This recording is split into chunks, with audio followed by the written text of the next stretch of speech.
విధంగా చెప్పుకుంటూ పోతే దాదాపుగా చాలా చేశాడు. హ్మ్. 20 మళ్ళీ స్టీల్ ప్లాంటు హ్మ్. పెట్టుబడులు స్టీల్ ప్లాంట్లు తీసుకురావడం జరిగింది. గ్రీన్‌కో దాదాపుగా 24,000 కోట్లు. హ్మ్. ఈ లోకేష్ గారు 24,000 గ్రీన్‌కో అని ఎటకారంగా మాట్లాడిండు. హ్మ్.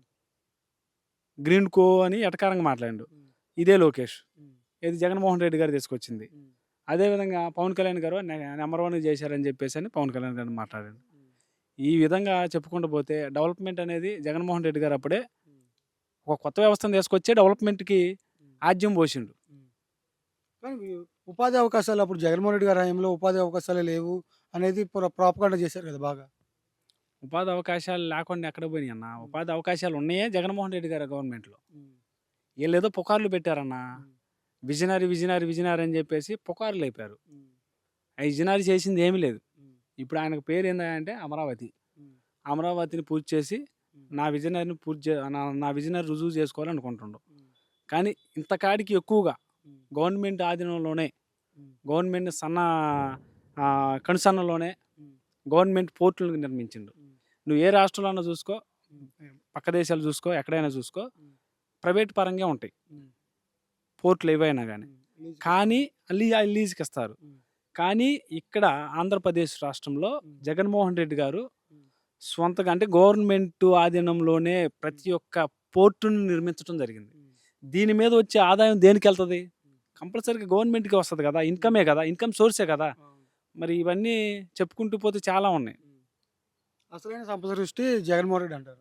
వాస్తవమే అది. హ్మ్. ఎందుకంటే గవర్నమెంట్ తీసుకొని, హ్మ్. గవర్నమెంటే కట్టి, హ్మ్. గవర్నమెంట్‌కి ఆదాయం రావటం అనేది, హ్మ్. అలా చేయటం అనేది హ్మ్.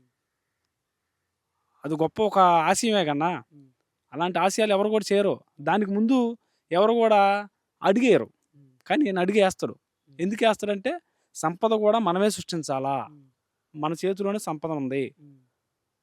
ఎవరికో ప్రైవేట్‌కిచ్చి ఇప్పుడు హ్మ్. మెడికల్ కాలేజీలున్నాయి. 17 మెడికల్ కాలేజీలు జగన్మోహన్ రెడ్డి గారు కట్టిండు. హ్మ్. అవును.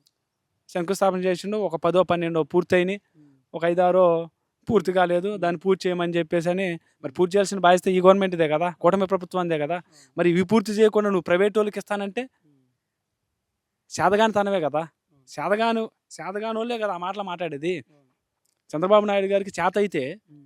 జగన్మోహన్ రెడ్డి గారు గవర్నమెంట్ రూల్స్ ప్రకారం హ్మ్. గవర్నమెంట్ ఆధీనంలో గవర్నమెంట్ కాలేజీలు కడతంటే హ్మ్. నువ్వయి కట్టి నిరూపించుకో. హ్మ్. నీ విజనరీ ఏందో. హ్మ్. నువ్వు విజనరీ కాదు కదా! మరి హ్మ్. ప్రైవేటోళ్ళకి ఇస్తున్నావు. ప్రైవేటోళ్ళు 60 సంవత్సరాలు లీజ్‌కి ఇస్తున్నావు. హ్మ్. వాళ్ళ ఆదాయం మనకొత్తదని చెప్పేసనంటే ఎట్టా? ఇప్పుడు లీజ్‌కి తీసుకున్నోడు ఎవడన్నా మనకిత్తరా? ఇవ్వరు. ఎక్కువ మోతాదులో ఇత్తదా? వాడు లాభం లేకుండా మనకిస్తరా? ఇవ్వడు కదా! అలానే గవర్నమెంటే మళ్ళీ వాళ్ళకి సాలరీస్ కూడా. గవర్నమెంట్ అదే అన్నా. హ్మ్. ఏదైనా చంద్రబాబు గారు చేసేది ఏదైనా చూసుకుంటే హ్మ్. ప్రైవేట్. హ్మ్. ప్రతిదీ ప్రైవేట్. హ్మ్. గతంలో ప్రైవేట్ స్కూల్లు. హ్మ్. గవర్నమెంట్ స్కూల్‌లో ఉండాల్సింది పోయి హ్మ్. ప్రైవేట్ స్కూల్ తెచ్చిండు. ఇయాల నారాయణ, చైతన్య హ్మ్. ఇలాంటి ప్రైవేట్. హ్మ్. అంతా ప్రైవేట్. ఒక్కటి గూడా గవర్నమెంట్ ఆధీనంలో ఉంచే పని లేదు. హ్మ్. జగన్మోహన్ రెడ్డి గారు వచ్చిన తర్వాతే హ్మ్. ప్రతి గ్రామంలో గూడా హ్మ్. నాడు నేడు కింద హ్మ్. ప్రతి గ్రామాన్ని గూడా డెవలప్‌మెంట్ చేసి హ్మ్. ప్రతి గ్రామాన్ని డెవలప్‌మెంట్ చేయటం కాకుండా హ్మ్. గ్రామంలో ఉన్నటువంటి పిల్లలు ఏదైతే హ్మ్. చదువుకునే ఒకటో తరగతి నుంచి ఐదో తరగతి వరకు, అవును. ఐదో తరగతి నుంచి 10వ తరగతి వరకు చదువుకునే ప్రతి స్కూల్‌ను గూడా హ్మ్. నాడు నేడు కింద బ్రహ్మాండంగా హ్మ్. ఆధునీకరణ చేసిండు. హ్మ్. మా నియోజకవర్గంలో దాదాపుగా 79 గ్రామాలుంటే హ్మ్. 22,00,00,000 పెట్టి హ్మ్. ఆధునీకరణ చేసిండు. ఇది కదా! ఈ మార్పంటే ఇది కదా! హ్మ్.